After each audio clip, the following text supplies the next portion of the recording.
Hi guys, I know I have not been posting videos lately, and that might have been because of my schedule and the setup I kind of had is not um, not comfortable to post videos. So I had to take a little break for that, and now that I'm back, I'll be trying to post videos consistently. So for this video, I wanted to talk about Go routines and threads. And if you have heard this, I think you might have known that Go routines are much lighter than threads, and there might be some reason. So I wanted to talk and explore what Go routines are and how why are they lighter than threads and consume much less memory than threads. So first of all, we can see why threads are slow actually. So before even going to see why Go routines are fast, we can see why threads are slow. So the first reason is that the threads are it takes much memory. So let's say, and this is actually true, it takes more than 1 MB of memory for each thread. So let's say you have 1000 threads, then that equals to 1 GB of your memory.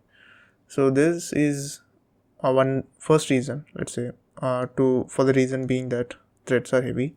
So you can't create those many threads with much less memory. When a thread is created, it has to store a lot of information like stack pointer, program counter, some other pointers. So it has to actually store a lot of information and also store whatever work we are doing. So it has much overhead to store whatever needs for that thread to function.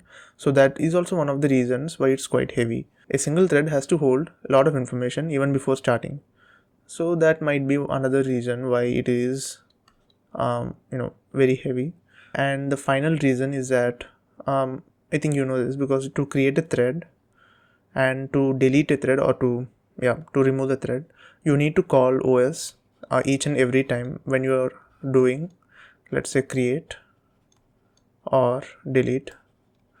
You have to call OS every single time. So doing OS calls is much costlier than you expect actually. So that is another important reason why threads are heavier. So let us assume that when you're creating a Go routine, a Go program is creating a Go routine 1, let's say, and if it creates one thread, let's say it's a thread.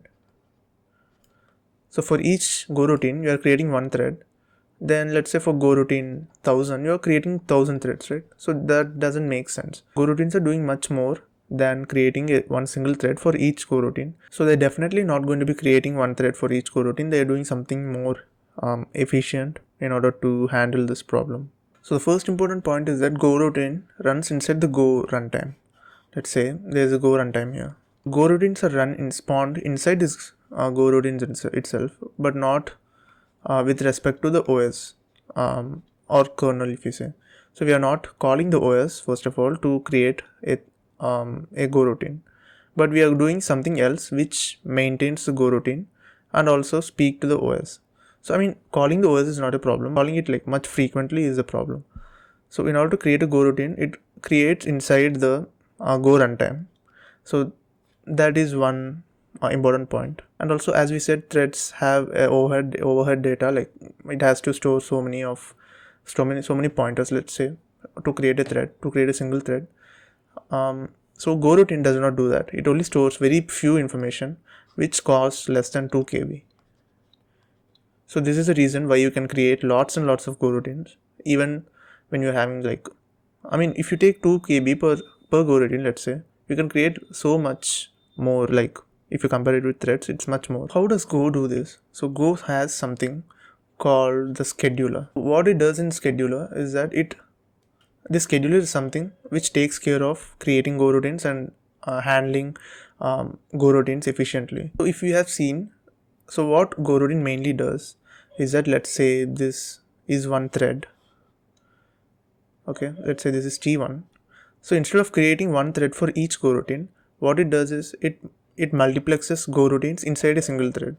So inside single thread, there can be multiple Go routines. So G1, G2, so on to n Go routines. It can have n Go routines inside one thread.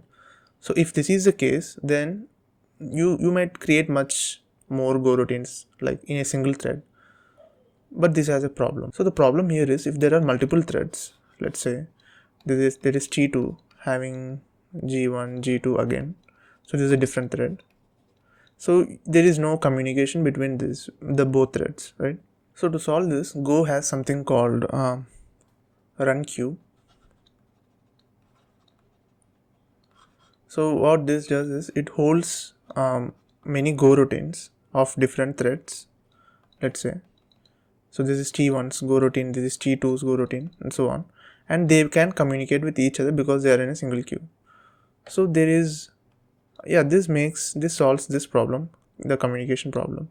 So let's assume a problem where there are like a 1 million Go routines being created, and somehow it created one thread for each Go routine. So that's like 1 million threads, right? So I mean, this is not possible, let's say, but it has created.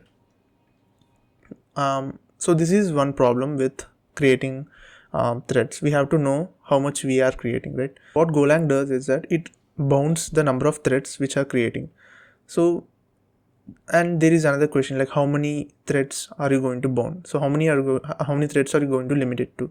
So I mean, the maximum we can do is, let's say a computer has 2 CPU cores, then at one time, let's say at parallelly, only 2 threads can run, right? So we can bound it to n, where n is the number of processors the machine has.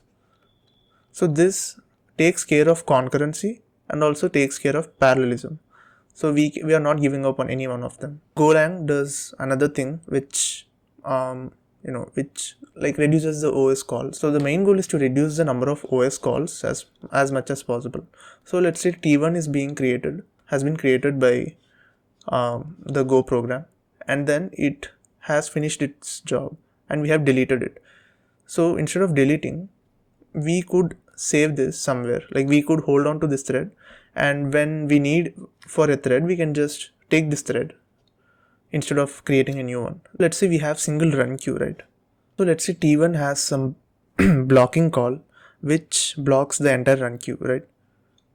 Because we are not able to move on, like we are not able to remove this thread from the run queue because it's blocked.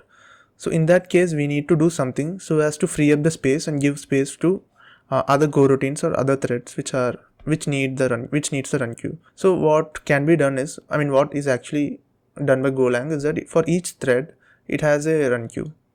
So each thread maintains a run queue, its own run queue actually, and all the Go routines of that thread are put into this run queue. So let's say G1, G2. So there is no run queue for, I mean, there is this global run queue. I'll come to that, but for now there is separate run queue for each Go routine. I mean, there is another optimization which Golang does. So let's say there is T3 and it has, so let's say there is T3 and it has some jobs. So when it comes to its run queue to see what's the next job, so there are no jobs here.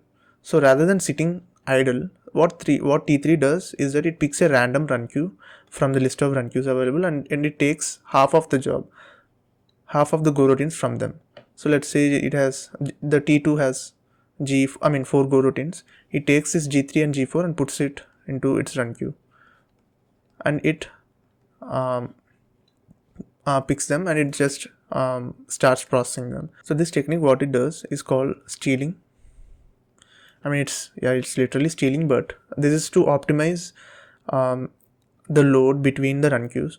So not only it has balanced the load between the run queues, it has also taken the load off from the thread from it. I mean, in this case it's T2. It has taken the load off, which is a good thing for a thread. Other than this, as I was saying, there is a global run queue. So one run queue which is global, which has a global scope. So any of these threads use too much memory, or they are like hogging the CPU entirely. Let's say it has some image processing function which has to be done, and it takes a lot of CPU. Then it puts the Go routine. Let's say this T2 G1 is taking too much time and too much memory actually. So then it is put into this global run queue here. So the use of this global run queue is that this global run queue isn't checked much frequently as much as this every other run queue is being checked. It is very low priority run queue. I think that's pretty much it. So this is actually all taken by a talk given by Kavya Joshi. I was just trying to just explain the difference in my own words taken from that video. So yeah, that's it for this video, and I will try to post videos consistently from now on. And thank you for watching. Don't forget to hit like, share and subscribe. Thank you.